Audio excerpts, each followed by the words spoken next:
Buenas noches, Baruch Shem Abayim, bienvenidos. Aquí desde Caracas damos la bienvenida a los que vinieron de Valencia. Un aplauso. Entonces, estamos parados en la segunda parte, lo que llamamos la bomba. ¿Por qué la llamamos la bomba? Porque ya la primera parte ya se discutió, un breve resumen. Vamos a pedir por favor que apaguen los celulares. Una de las cosas que yo aprendí hoy con mi socio fue un estudio que hicieron donde la gente intelectual hoy en día no tiene poder de concentración gracias al advenimiento de la tecnología. O sea, la capacidad de concentración cada vez se acorta más. Y aunque sea un grupo de gente, ¿sí?, profesionales que asisten a un simposio, vas a ver, y eso quedó constatado en un estudio que hicieron, que la mayoría empieza a chatear la mitad y a ver su correo, a ver el WhatsApp, a ver el Facebook, a ver cualquier cosa, y la capacidad de concentración se está disminuyendo cada vez más. Así que, por lo menos para estudiar Torah, vamos a silenciar los celulares y a concentrarnos para poder entender esta segunda parte que me parece que es muy importante. Dicho esto, un resumen breve de lo último que vimos. ¿Todos vieron el shiur de la vez pasada? Sí lo vieron. Todos saben más o menos de qué se trata. Entonces, bueno, muy básicamente, sí, las religiones, todas las religiones están muy débiles en su argumento. Todas comienzan con una revelación, lo que es la narrativa de la revelación. Todas tienen un génesis de cómo comenzaron. Todas comenzaron de alguna manera, sí, fantástica. Y bueno, todas nos prometen premios, regalos, castigos, y al final, ¿qué pasó? Tenemos que averiguar cuál de todas es verdad o todas son mentira, y decir que todas son verdad es un poco difícil, ya que todas se contradicen entre sí. Habíamos visto y analizado varias de ellas, y en 1 minuto y medio pudimos más o menos llegar a la conclusión de que no son, por lo menos no es concluyente, y tiene credibilidad cero. Credibilidad cero. Es decir, si el que lo contó está diciendo la verdad, entonces la religión entera es verdad. Si el que lo contó, que tuvo esa revelación, está diciendo la verdad, entonces es verdad. Y si es mentira, pues es mentira. Pero eso en un foro académico, sí, es credibilidad cero. No tengo motivos para creer que fue verdad más que motivos para creer que fue mentira. Es una cuestión meramente anecdótica, muy bonita, pero eso no lo hace verdad. Lo mismo pudimos decir, dijimos del judaísmo, ¿se acuerdan? Sobre el judaísmo dijimos exactamente lo mismo. La Torá también me promete cosas muy, muy bonitas.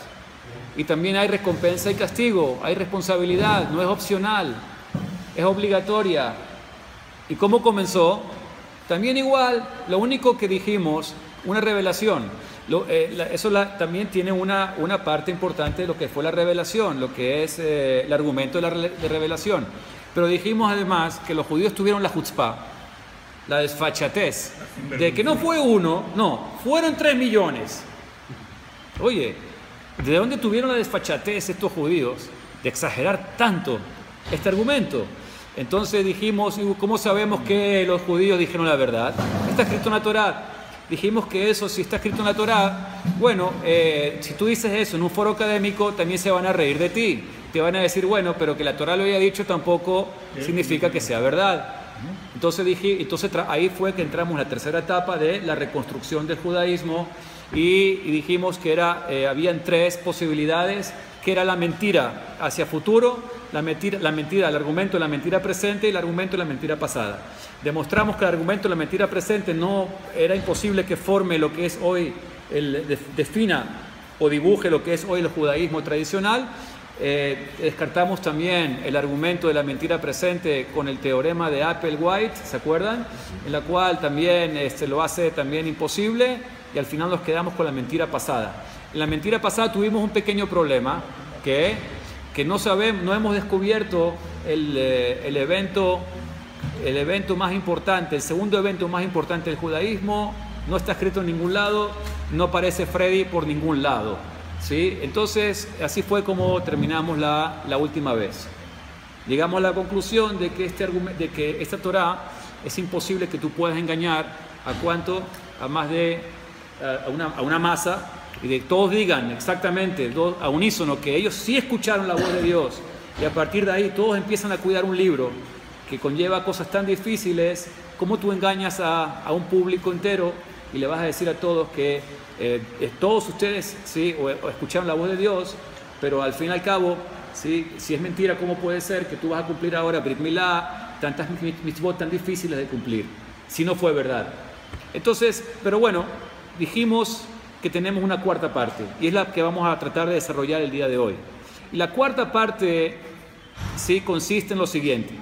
Todos aquí sabemos ¿sí? que las cosas naturales ¿sí? ocurren más de una vez. Y esta es la columna vertebral de la teoría científica. ¿Todos sabían eso o no? Es una de las cuatro, la razón, otra vez. Todos aquí sabemos que las cosas naturales suelen ocurrir más de una vez.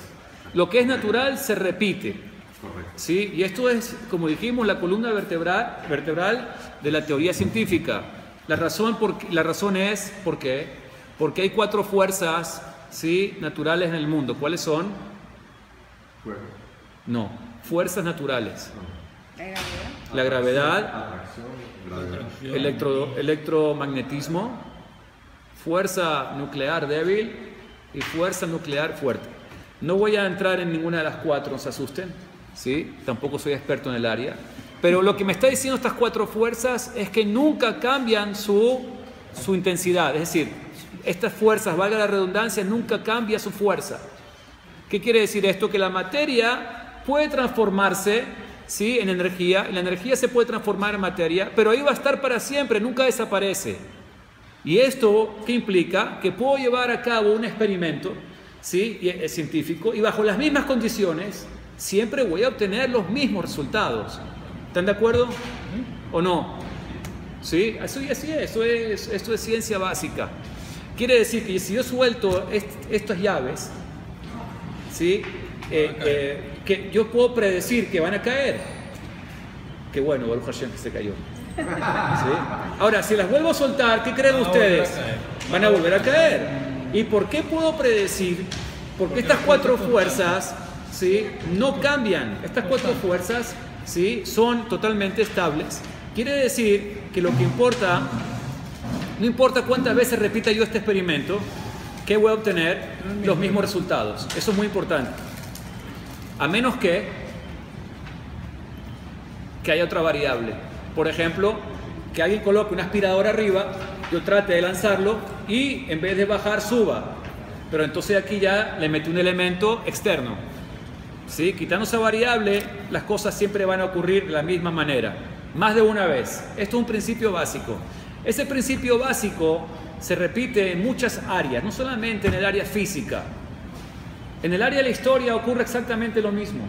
Ahora, para poder lanzar una mitología acerca de una revelación masiva, ¿qué tenemos que decir? Que si es normal y si es natural, esto debería de ocurrir cada cierto tiempo. Otra vez. Claro. ¿Están de acuerdo o no? Sí, debería ocurrir otra vez. Y vemos que en 5.000 años de historia ¿sí? de las religiones, no vemos ni una sola nación o grupo de personas, ni siquiera 500, 250, 100 personas, no vemos ningún grupito, aunque sea de 50 personas, que digan o reclamen que ellos todos escucharon la voz de Dios y que sobrevivieron para contarlo. ¿O si conocen ustedes algún grupo? Pueden buscar en Google, a lo mejor encontramos alguno. Hoy en día todo se puede refutar y todo se puede investigar.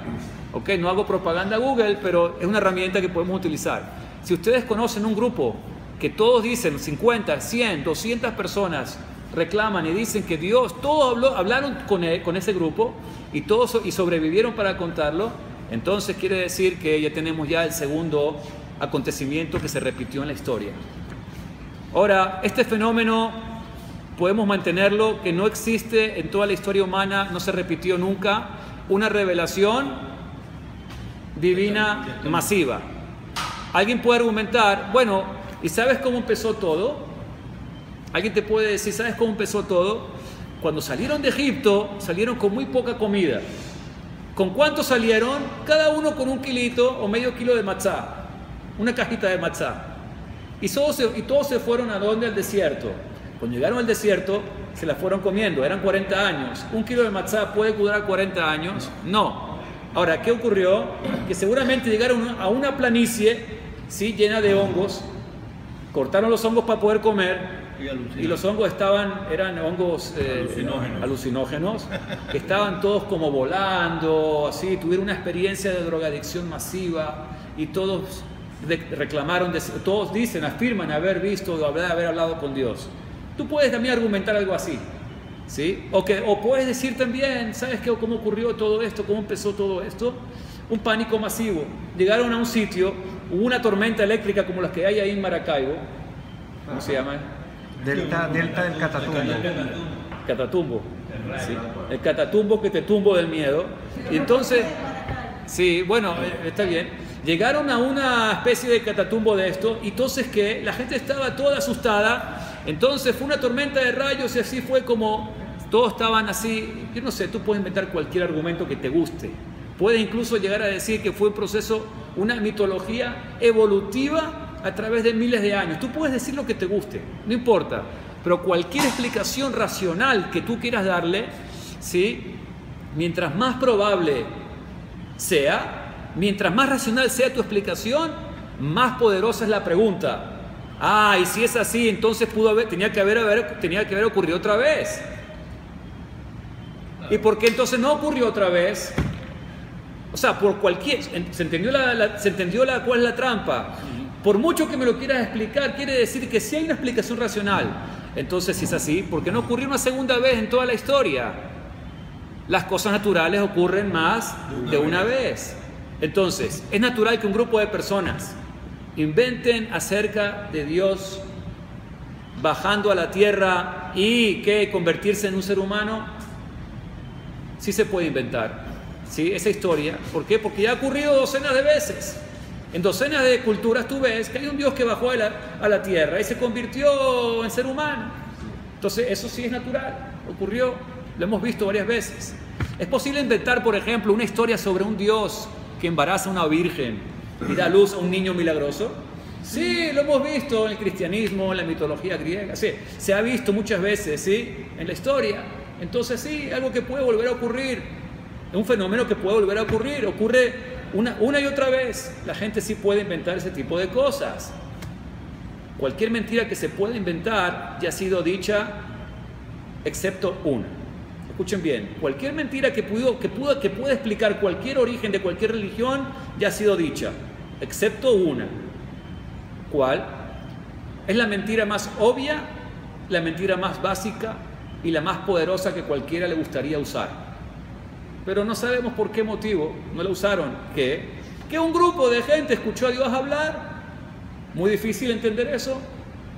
No es la más obvia, no es la más elemental, la más básica. Entonces, ¿por qué nadie ha podido reproducir esa mentira otra vez? Primera pregunta. Primera pregunta, ¿por qué nadie la ha podido reproducir otra vez? ¿Es que acaso nadie lo pensó antes?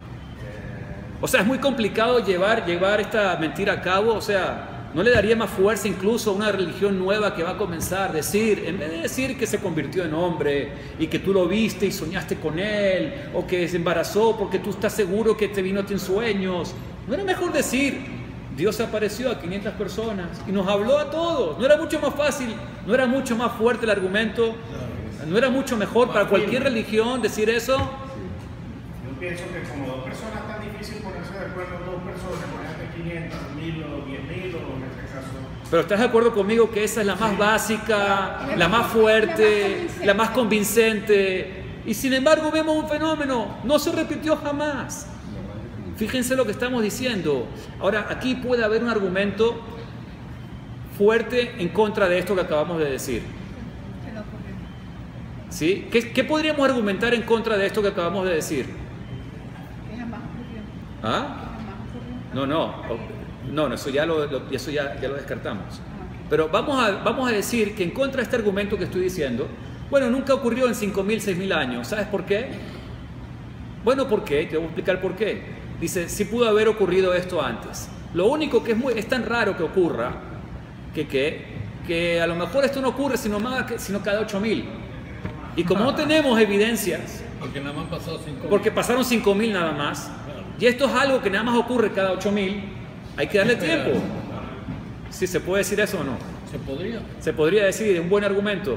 Se podría. ¿Se entendió el argumento o no? Señora Raquel, ¿lo entendió? Entonces, sencillo, mira, esto no ocurrió porque es algo muy raro que ocurra. Y es tan raro que ocurra que esto nada más puede repetirse, ¿sí?, cada 8.000 años.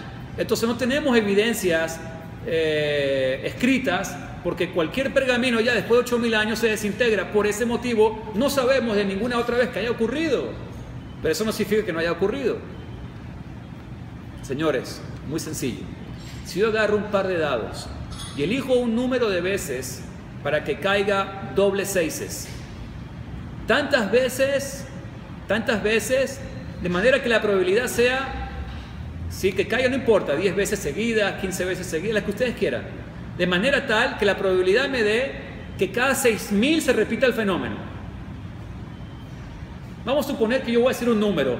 Si yo agarro los dados y lo lanzo, ¿ok? 2 dados. 10 veces seguida que caiga doble 6, doble 6, doble 6, doble 6, doble 6. ¿Qué probabilidad que caiga doble 6 10 veces seguida? No sé. Vamos a suponer que la probabilidad me da cada 6.000 años. ¿Ah? Al cuadrado. Un sexto por un sexto por un sexto. No, un sexto por un sexto Un cada 36. vez que lanza. O sea, un 36. Sí. Es una vez. Multiplicada por 20, puede ser. Cada vez. Cada vez. Por 10 Multiplicada por qué? Por 2 dados. Por 2 dados. No. Eso es Un 36 los dos dados. Tú estás también en Cada estadística. lanza. ¿Qué probabilidad es? Un 36. Un 36. ¿Alguien tiene una calculadora? ¿Qué No, pero un 36. Eso es ¿Qué 1 quieres elevado a saber? 36. ¿Qué probabilidad me da? Esa es la probabilidad. Tamil dan. Bastante. Ok, puede ocurrir con facilidad. Vamos a suponer, no importa qué número, 10 veces, 15, 6, no importa. Sería un 36 cada vez que lanza. Un 36, 36 una vez. una vez, otro Un 36, 36 otra vez. multiplícalo por Sería 36, 2 veces. Un 36 elevado al cuadrado, que sería 36 Por al cuadrado, 36. Bueno. 700 y pico. Ok, yo les voy a decir, esto parece que ya lo analizaron. Ok, y si yo le dijera a ustedes, si yo saco, ¿cuál es la probabilidad de sacar 10 doble 6? ¿Sí?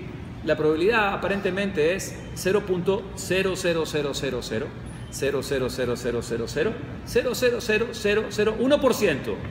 No, 1 por 1. Bueno, estoy redondeando. Pues está bien, más todavía. ¿Sí? Y eso es, vamos a suponer, ese porcentaje que fuera suerte. ¿Y qué probabilidades de que si me sale, qué probabilidades que sea que estén cargados los dados? Ah, sí. 99.9999999999999 que sea que están cargados. Porque que salga eso, ¿sí? Te regalo los años que tú quieras, eso no sale. ¿Qué creerías entonces? ¿Que están cargados? ¿O que no están, o que salió? ¿Qué es lo más normal que tú pienses? 10 veces 6, 10 veces 6, o sea, que salgan 10 veces doble 6. O sea, vas a un casino y pasa eso y estás en el Pero, campo. ok, te sacan del casino, ¿verdad? Claro. Entonces, yo tengo una pregunta. La segunda vez te sacan del La segunda vez te sacan del casino, pero 10 veces. Señores, 10 veces. Una preguntita. No entra en ningún casino en ninguna parte. Ya estás, no te dejas entrar a ningún casino del mundo. Ahora, no solamente 2 veces doble 6, ¿sí? 10 veces. ¿Qué probabilidad, qué probabilidad diríamos que están los dados cargados? 99.999. ¿Y qué probabilidad que no salió la suerte? 0,000000001. Ahora, si es así, y todos están de acuerdo conmigo que todos van a decir que seguramente esto no fue casualidad, la pregunta entonces al revés. Te enseño la imagen de un grupo de personas viajando a través de ¿qué? De la historia, quienes creen en la revelación masiva. Ahora, tú dices que es tan poco probable que eso ocurra, que solo ocurriría una vez cada 6.000 años, igual que los dados. Si me ocurre es cada 6.000 años, igual que tantas veces doble 6. Entonces, ¿qué probabilidad de que esto haya ocurrido naturalmente? 0,00000000001. Y que no haya sido un evento natural, ¿qué probabilidad? Que no haya sido un evento natural, ¿qué probabilidad? Entonces tengo 99.999999999 que no fue un evento natural. Muy sencillo. Ahora bien, poniendo a un lado todos los intereses, ¿sí?, emocionales que esto conlleva, porque me estás diciendo, en otras palabras, que esa religión es verdad. Entonces dígame, ¿qué les parece racional? Que haya ocurrido una vez y que no se repitió más nunca, y que tú me digas que pudo haber ocurrido, o que efectivamente no ocurrió porque es un evento sobrenatural. ¿Ah? La segunda opción no ocurrió porque es un evento sobrenatural. Entonces, aquí estamos llegando a un punto de quiebre. Y para Rav Lawrence Kelemen, que fue el que investigó esta tesis, ¿sí?, esto fue un desafío extraordinario. Y él cuenta que sus manos comenzaron a temblar cuando pensó en esta idea. ¿Sí? Y él concluyó que el desafío en este mundo, ¿sí?, no es encontrar la verdad, porque la verdad es fácil y está accesible y se puede demostrar. ¿Sí? Ya hemos hecho un análisis racional en la primera parte, y ahora en la segunda parte, que es la de ahora, hemos visto un análisis un poco más científico de la improbabilidad que algo tan fácil, tan evidente, tan sencillo como decir, y siendo la mejor de las mentiras, que hay una revelación masiva, vemos que no ocurre en 5.000 años, y entonces vemos las probabilidades de que esto sea natural o que sea algo que es sobrenatural. Sabemos que esto, seguramente, si tú me dices que esto ocurre cada 8.000 años, por eso no ocurrió, quiere decir que tú estás apostando al 0,000000001 y no al 99.9999999. Quiere decir que es absurdo. Es decir, concluimos entonces que el desafío en este mundo no es encontrar la verdad. El desafío en este mundo es vivir de acuerdo a la verdad, ¿sí?, a esa verdad una vez que la encuentras. Y ese es el desafío. Y eso fue exactamente... No, eso no es fe, eso es racional. Eso significa utilizar... Eso no es creencia. Yo no apelé en ningún momento a la creencia. En ningún momento hemos apelado a la creencia. Fíjense que ni a la fe. Hemos apelado totalmente a la razón. Hemos apelado totalmente a la lógica. Hemos apelado 100% a la observación. Y esto fue lo que descubrió Abraham Avinu. Esto fue Abraham Avinu exactamente lo que le ocurrió. Abraham Avinu observa y dice, no entiendo. Si en ciencia todo tiende al desorden, en ciencia, una de las reglas de la termodinámica que nos dice que las cosas tienden al desorden. Si yo lanzo, como dice entropía, la ley de la entropía, es decir, tú ves que todo tiene un propósito, ¿sí? Todo tiene un propósito. Si yo agarro y lanzo una caja de monedas, ¿qué probabilidad es que las monedas me caigan todas ordenadas? Porque las cosas no tienden a ordenarse, tienden a desordenarse, a menos que haya una fuerza ordenadora detrás. Abraham Avinu, que apeló a la razón. No puede ser que haya un orden tan perfecto en la humanidad. Tiene que haber una fuerza ordenadora. Y les voy a decir, hay un señor que se llama Viktor Frankl. Viktor Frankl fue un sobreviviente de la Shoah, un judío. Él llega a una tesis, lo llamó la logoterapia, donde él describe en su libro que una persona para poder vivir necesita tener una razón para vivir. Si tu vida no tiene sentido, entonces vas a perder la motivación para la vida. Y eso es lo que te da sentido a tu vida. Entonces, muy bonito lo que dijo Viktor Frankl. Pero si le preguntamos a Viktor Frankl, entonces usted me está hablando de religión. Haz be shalom. Dios no lo quiera. Él te va a decir, no. Yo prefiero, dice Viktor Frankl, una sociedad donde haya libertad de elección y que crea a un Hitler, que a un mundo donde no hay libertad de elección y creamos a los ángeles. Muy bien, entonces tú me estás hablando de un tema religioso. Dice, no, Dios no lo permita. Yo lo que hago es colocar a la gente en la puerta y cada uno elige. Es decir, cada uno con su verdad.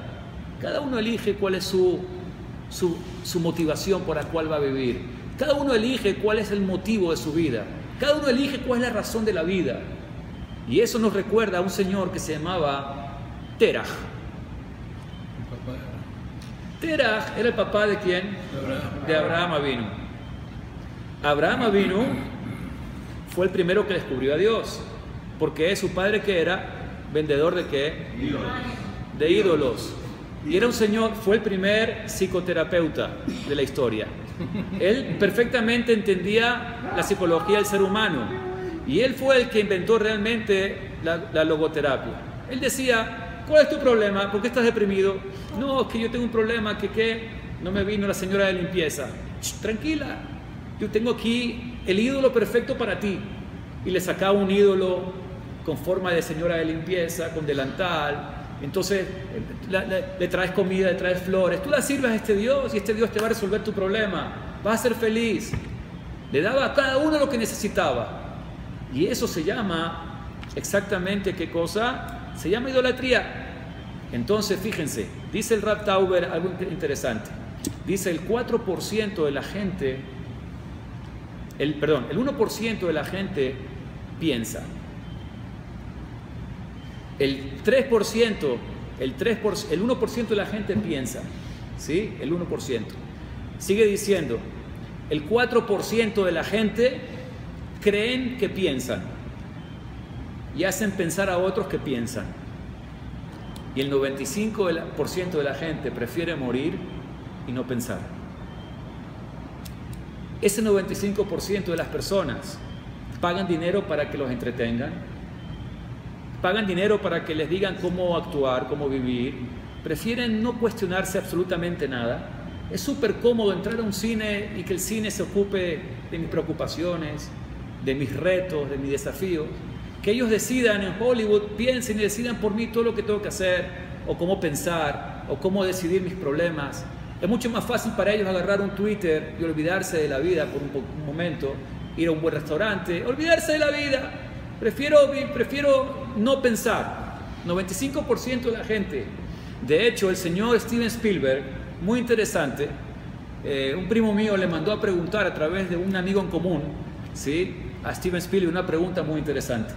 Le dijo, por favor, tú que eres vecino de Spielberg, en su viaje a Israel le dijo, tú que eres vecino de Spielberg en Los Ángeles, hazle una pregunta.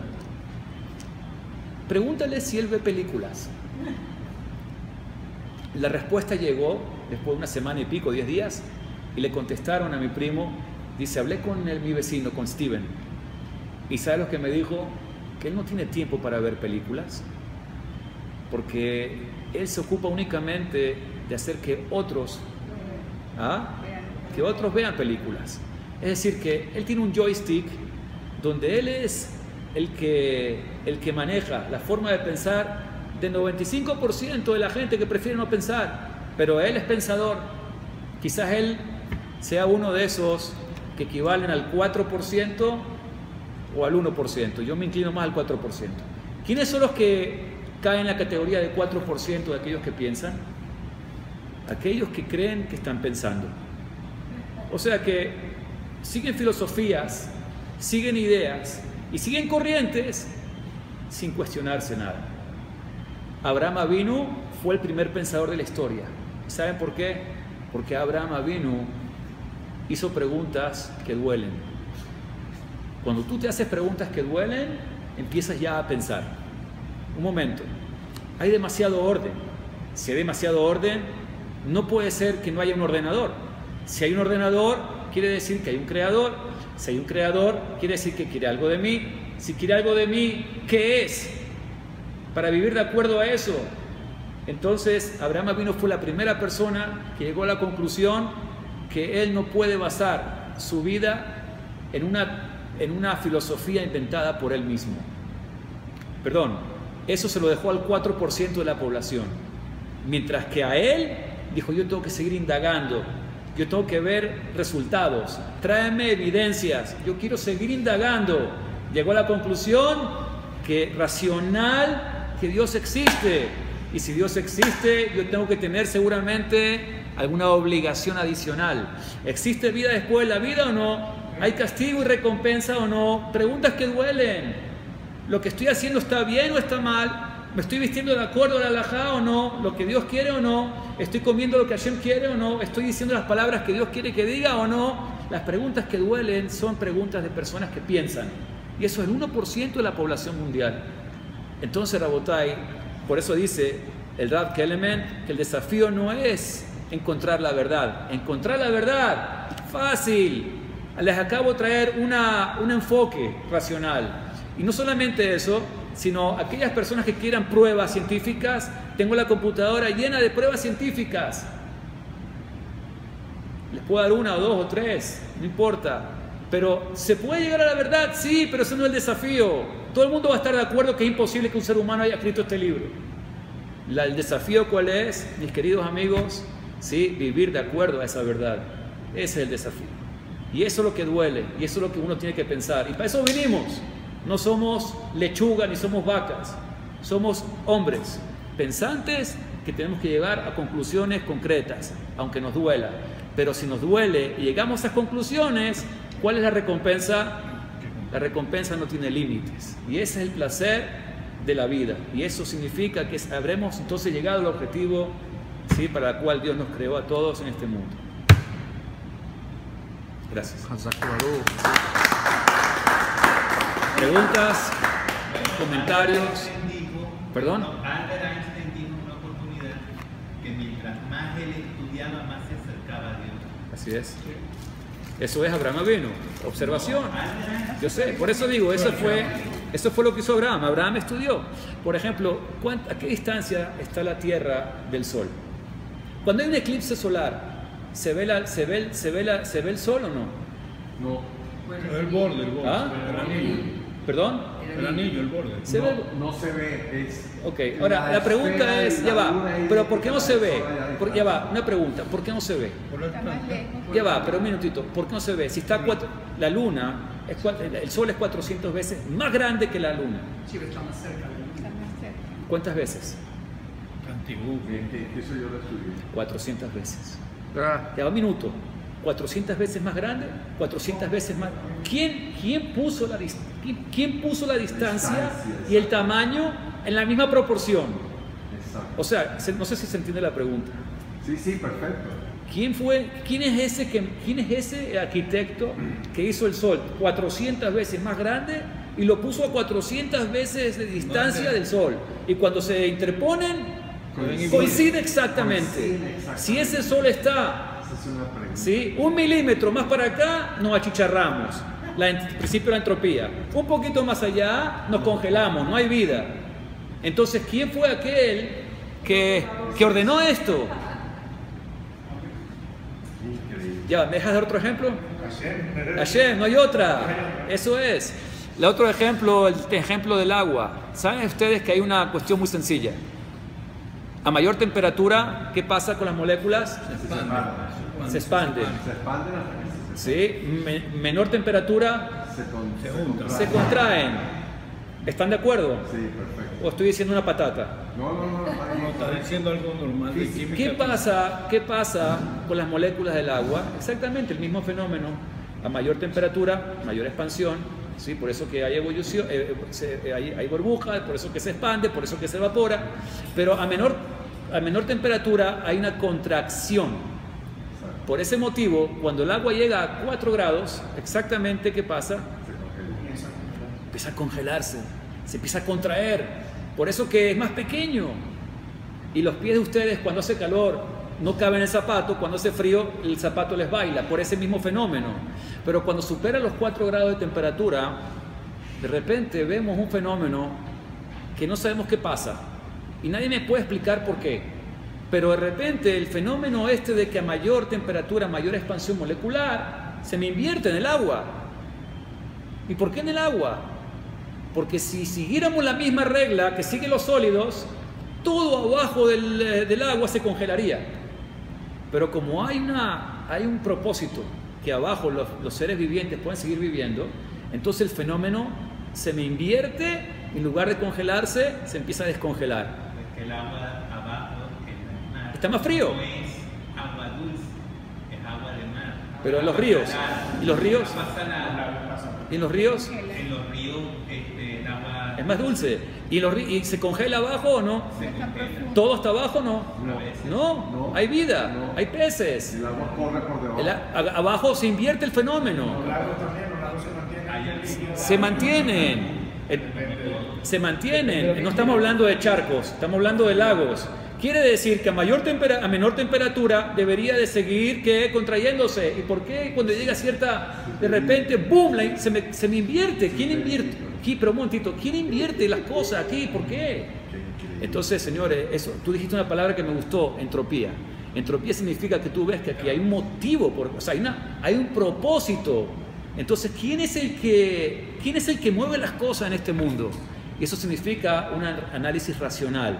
Cuando tú ves los fenómenos esto en la historia, que debería de repetirse y vemos que no se repiten, ¿quién ordenó esto? Les voy a dar otra bombita. La misma Torah dijo, ¿sí? Un pasuk muy interesante. Dice, ¿y qué otro pueblo salió, ¿sí? Libre? ¿Sí? ¿Qué otro pueblo escuchó la voz de Dios como la habéis escuchado vosotros? ¿Qué otro pueblo escuchó la voz de Dios y vio portentos? ¿Qué otro pueblo? ¿Qué me está diciendo la Torah hace 3.300 años? ¿Ah? Sí. ¿Qué otro pueblo significa que nadie más va a venir? Un momentito, ese documento que tiene por lo menos, por lo menos 2.000 años, por lo menos 2.000 años, ¿sí? Pero tiene 3.300, pero vamos a decir que son 2.000 años. Ese documento que tiene por lo menos 2.000 años, ¿quién fue ese autor que escribe ahí? ¿Quién es ese? ¿Cómo que no? Cualquier religión nueva que venga al planeta Tierra le encanta tu argumento, es el mejor. Así que ten cuidado, no vayas tú a pronosticar que nadie lo va a usar.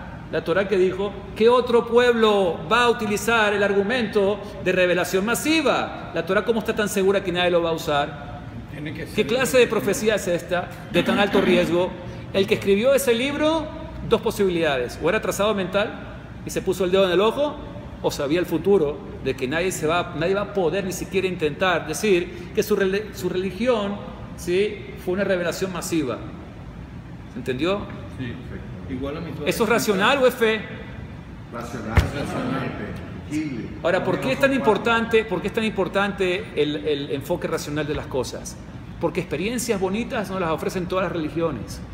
Todas te ofrecen una recompensa espectacular. Si te vas y te sientas en la montaña con nosotros, ¿sí?, vas a ver cómo te vas a sentir. Y si vienes y te pones una sábana anaranjada, ¿sí?, y con unos tambores, vas a ver, eso sí, y te fumas esta pipa, vas a ver qué divino. Esas experiencias buenas no lo hace verdad, pero yo no quiero solamente una experiencia buena, yo quiero que también sea verdad. Para eso tengo que apelar ¿a qué? A la razón. ¿Cómo es posible que la única que se atreve a ponerte elementos de autocorroboración sea precisamente la Torah? La respuesta es muy sencilla: la Torah no es una religión. La Torah no es una religión. La Torah no es un pueblo que busca una deidad, sino que fue un Dios que encontró a un pueblo y le mandó un legado.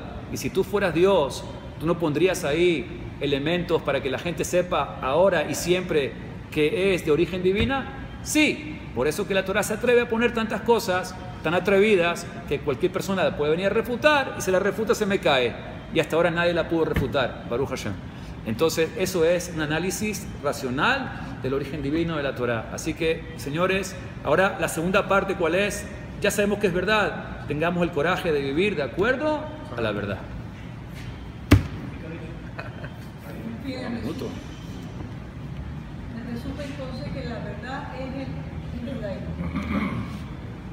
Usted sacó conclusiones, no lo dije yo. Usted es muy inteligente. Entonces que Moshe Rabbeinu también actuó de la misma forma que hizo Abraham. Moshe Rabbeinu se le apareció también Dios y a él fue elegido para entregarle un legado. Pero eso a mí, como después de tantas generaciones, eso no me demuestra absolutamente nada. Solamente cuando la misma Torah dice, ¿sí?, que Moshe vino y se apareció delante de todo el pueblo y dio las 10 plagas y todos los vieron. Y después dice que Dios se le apareció a todo el mundo. Y después dice que Dios habló con todos y nos ordenó todo esto. Entonces ahí empieza a recobrar bastante fuerza esa tesis, sobre todo cuando dice que la Torah nunca será olvidada. Eso es otra de las cosas que no les dije. Porque los críticos bíblicos que optan por la teoría de la mentira pasada, que dicen que existe un Freddy, ¿sí?, porque hubo un cataclismo y se olvidó esa Torah, la misma Torá que ellos están diciendo de que se olvidó, hay un pasuk que dice esta Torá jamás será olvidada. Entonces, si fuera así, el que la inventó no pondría ese pasuk, mejor que no lo pongas. Ya la Torá se cuidó de poner, nunca será olvidada. Entonces Moshe Rabbenu fue el autor de esa revelación y a través de él, ¿sí?, fue masiva. Entonces esa es la fuerza que tenemos los judíos, que no nos las puede quitar nadie hasta ahora. Todas las religiones están de acuerdo con el judaísmo que Dios se apareció a los judíos. Todo el mundo está de acuerdo que Dios le entregaron la ley a los judíos en el monte Sinai. La única cosa es que el cristianismo dice que hay una segunda versión, hay una versión actualizada, el 5.0. Ese software, no, pero ese gusano después lo arregla el Islam y dice que hay una versión actualizada que ya no es el cristianismo, ya no es el Nuevo Testamento y ahora es el Corán. Entonces no importa, pero todos están de acuerdo por la fuerza de los argumentos, por la fuerza histórica que tenemos, que se entregó a un pueblo que se llama el pueblo de Israel. Ahora que cada uno quiera cambiar lo que pasó después, eso es otra historia, es otro shiur. Muchos cristianos que están poniendo, que quieren... Los cristianos, por supuesto. Cuando cualquier... Que quieren buscar la fe judía. Sí, por lo que estamos diciendo, porque los cristianos, cuando analizan un poquito de forma racional, se topan con un muro de contención. Entonces no puede ser, si el cristianismo es verdad, ¿por qué tiene tantas contradicciones? Una de las más fuertes ya sabemos cuál es. Si la primera hoja que dice que JC viene de ¿quién? De María. De David. De David. Hace un esfuerzo grande para decirte que viene de David. ¿Y por qué viene de David? Bueno, porque el linaje tiene que ser el linaje, para que sea Mashiach, tiene que venir del linaje de David. Pero un momentito, ¿ustedes están de acuerdo con el Viejo Testamento? Sí, claro. ¿Y el Viejo Testamento, el linaje va por madre o por padre? No, por padre. ¿Quiere decir que el padre? Sí, señor, Cohen es Cohen porque mi padre es Cohen. Leví es Leví porque mi padre es Leví. ¿Sí? Entonces, si es así, ¿usted está de acuerdo conmigo entonces que entonces Dios es el rey David? Porque el padre de Jesús, ¿quién era? Dios. No, David. ¿El padre de Jesús quién es? Dios, supuestamente. Dios, el Espíritu Santo. Entonces el Espíritu Santo proviene de la casa de David. Ahí se les cae todo. O sea, tú me estás tratando de probar en la primera hoja, ya se cae todo. Tú me estás diciendo que él viene de David. Pero un momentito, si estás de acuerdo conmigo que todo viene del Padre, y tú me estás diciendo que no tiene padre, y tratan de arreglarlo y dicen, no, eso viene por la madre. Pero el linaje no viene por la madre. Entonces ahí se les revuelve todo. Nada más la primera hoja no la pasan. Y así podemos seguir hablando y hablando y hablando, quitando todos los argumentos que dimos la semana pasada, que un solo persona fue el que vio todo. Y si dice la verdad, es verdad, y si dice mentira, es mentira. Pero entonces, ¿qué? Por eso que los cristianos, muchos de ellos, se están volviendo. Una de las profecías que antes de llegar el Mesías, van a haber dos fenómenos. Uno, que la gente, los judíos, van a volver a Teshuvá en masa. Y eso lo estamos viendo hace ya 20 años para acá. Y otra de las profecías que es, incluso los no judíos van a querer convertirse, porque antes del Mesías hay tiempo para hacerlo, después ya no hay tiempo.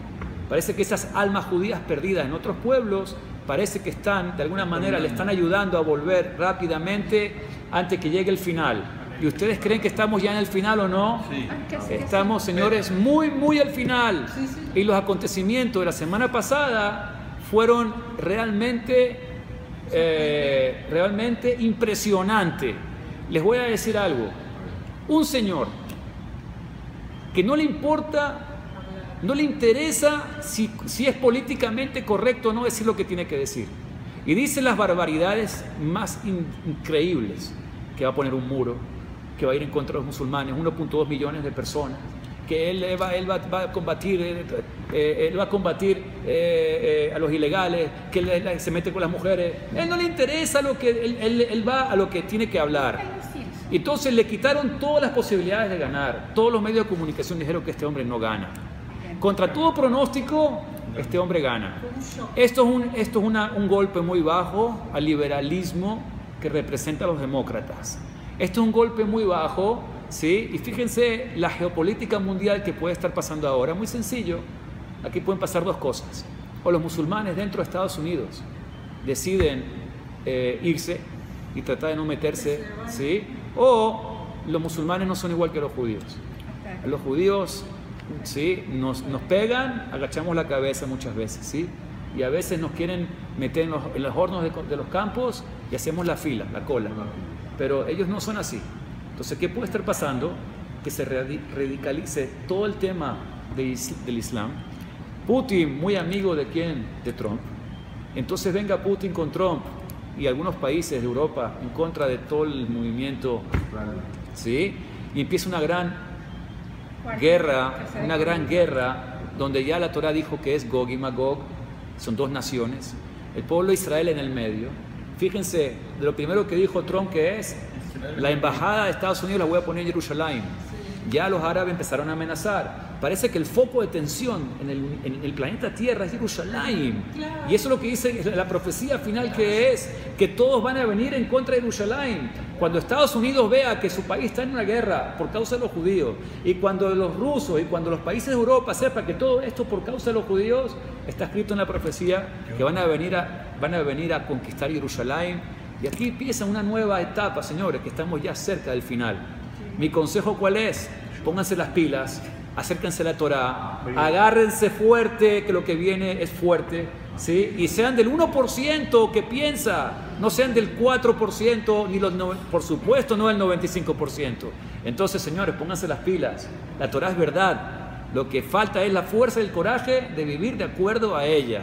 Eso es todo. Vestirme como una princesa, venir a estudiar Torah, ponerme el tefilín. Señores, muy sencillo, disfrutar del Shabbat. ¿Tan difícil? Ser judío es fácil, es bonito. Entonces, Pregúntele a la señora Rachel si no es bonito el judaísmo. Pregúntele. Entonces este señor Trump está siendo usado por el Eterno. O sea, por No me cabe duda que es un shaliach. O sea, que él es el No me cabe duda, no sé si...